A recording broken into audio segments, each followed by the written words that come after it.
The modern world runs on a miracle we take for granted. We click a button and a box appears at our door. But behind this simple act is a system of colossal, chaotic, and breathtaking inefficiency.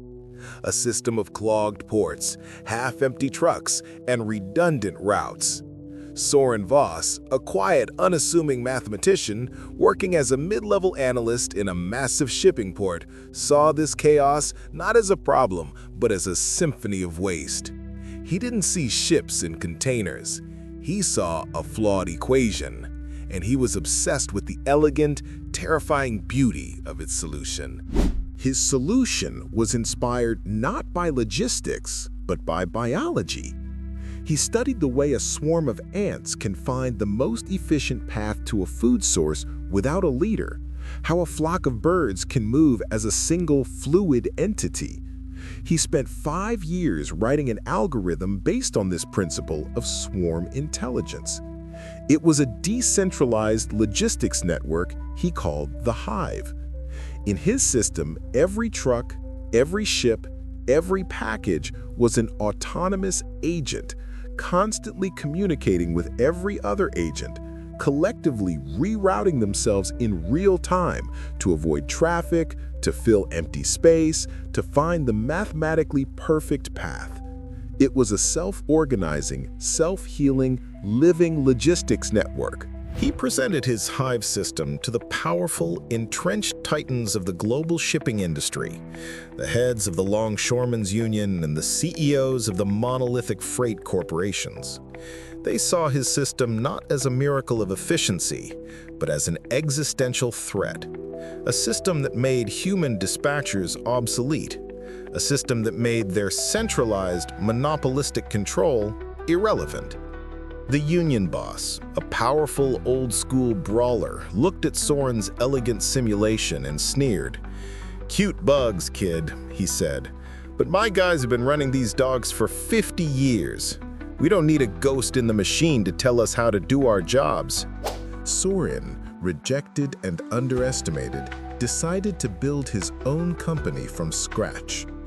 He started small, with a handful of clients and a small fleet of delivery drones and electric vans. But his system was so efficient, so much faster and cheaper, that it began to grow exponentially. The old guard, seeing their power begin to erode, decided to crush him. They colluded. In a coordinated, crippling blow, the union announced a global, system-wide slowdown strike, targeting not the whole industry, but only Soren's clients. And the freight corporation suddenly, mysteriously, canceled all his contracts for cargo space on their ships and planes. They had cut him off from the global supply chain. His hive was now a swarm with nowhere to fly. The blockade was a death sentence. His company was hemorrhaging money. His clients, unable to receive their goods, were abandoning him. His dream was collapsing. He sat for days in his silent command center, watching the global logistics map. He saw the ships of his enemies moving inefficiently. He saw the half-empty trucks of their allies stuck in predictable traffic. He saw the beautiful, chaotic, wasteful dance he had tried to fix. And he realized his enemies had not just cut him off. They had given him the perfect, global, real-time picture of their own inefficiency. They had given him the data he needed to destroy them.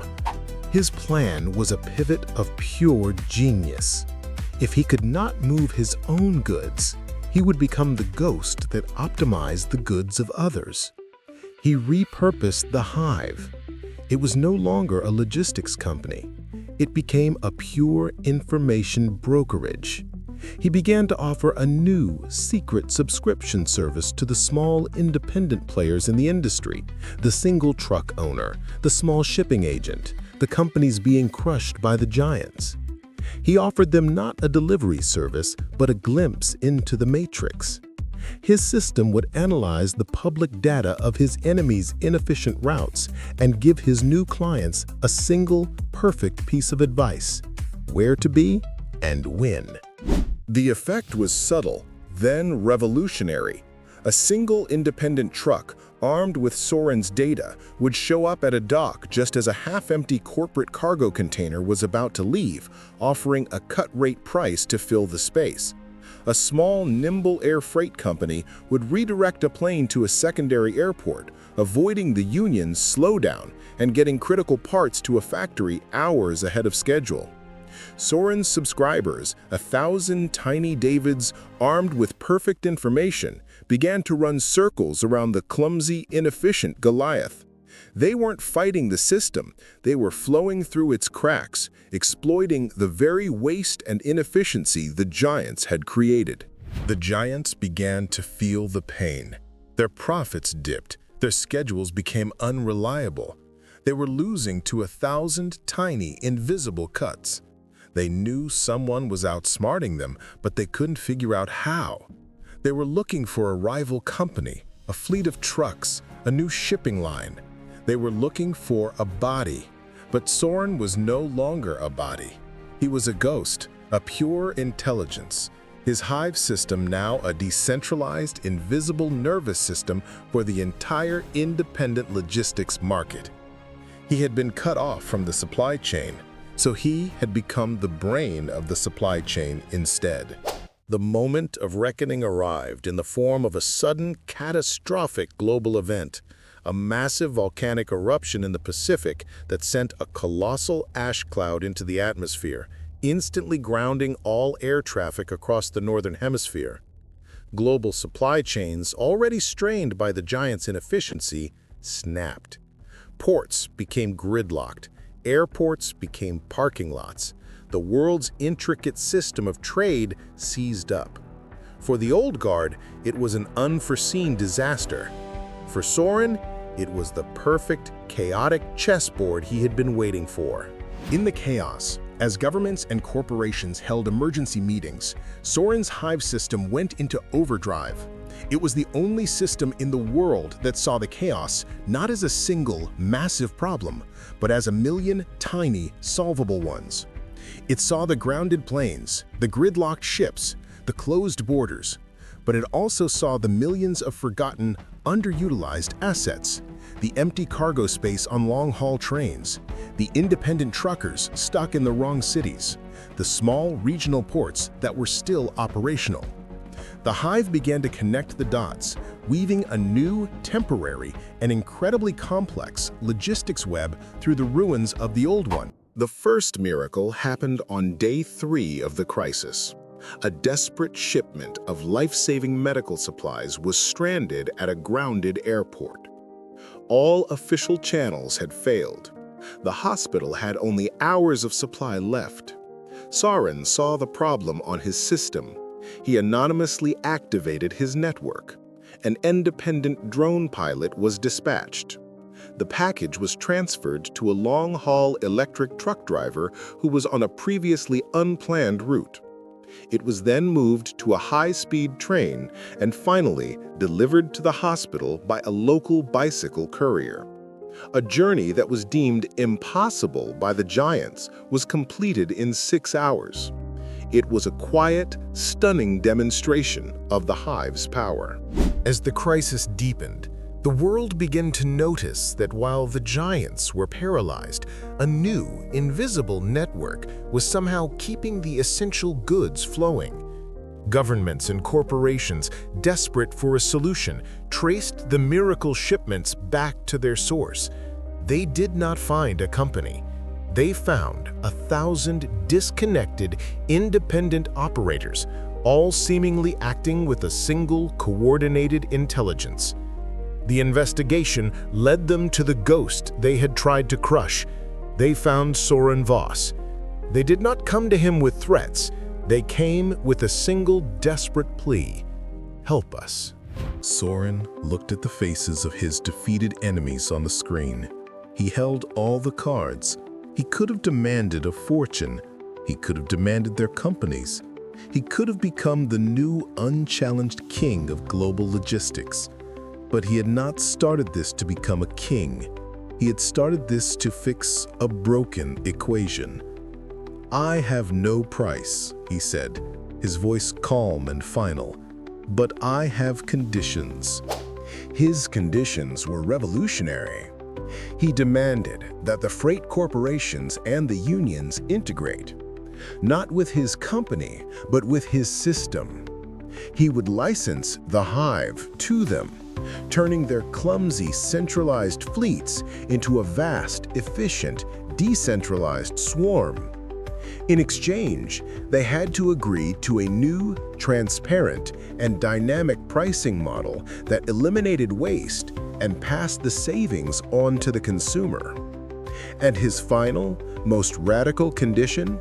A significant portion of the new, efficiency-driven profits had to be invested into a fund for the retraining and upskilling of the human workers his system would inevitably make redundant. He was not just optimizing logistics, he was optimizing the transition to the future. They had no choice but to agree. The integration of the hive into the global supply chain was the largest and fastest technological pivot in industrial history. The world's logistics network, once a rigid, brittle skeleton, was transformed into a fluid, adaptive, living nervous system. The global shutdown caused by the volcano ended months ahead of schedule. Ports were cleared, goods moved, the world began to breathe again. Soren Voss, the quiet analyst who had been crushed by the system, had just become its silent, invisible, and benevolent god. Soren did not take a public victory lap. As the world celebrated the return to normalcy, he turned his attention to the human cost of his own revolution.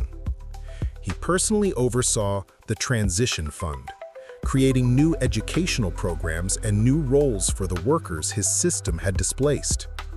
He created jobs for drone fleet managers, AI maintenance supervisors, and logistics optimizers.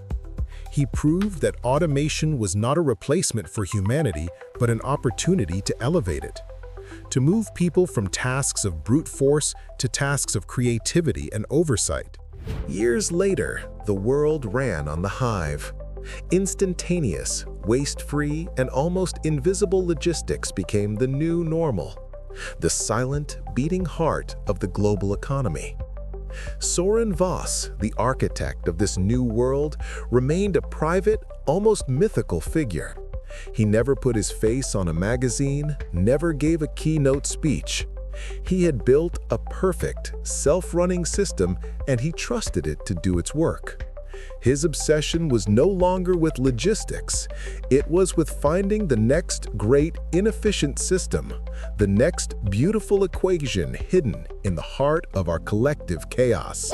His legacy was a profound shift in how humanity viewed efficiency.